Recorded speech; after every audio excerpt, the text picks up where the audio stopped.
அன்பர்களே, பங்குக்குரு மக்களுக்கு எவ்வளவு முக்கியமானவர்!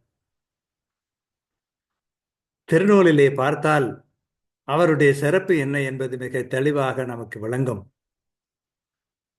அவரை போன்றவர் வேறு யாரும் இருக்க முடியாது என்ற அளவுக்கு அவர் சிறப்பு பெற்றவர். அதை அவர் உணர்கிறாரா என்று தெரியாது. நீர் இறைவனுக்கும் மனிதருக்கும் பாலமாக அமைகிறீரா?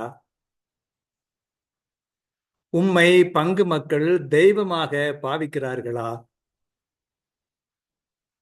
உம்மை தங்கள் வாழ்வில் மக்கள் ஒருவராக கருதுகிறார்களா?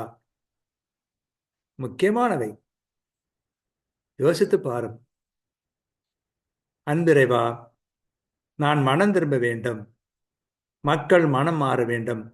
அதன் மூலம் உலகிலே தீமை மறைய வேண்டும், நன்மை நிறைய வேண்டும். ஆமென்.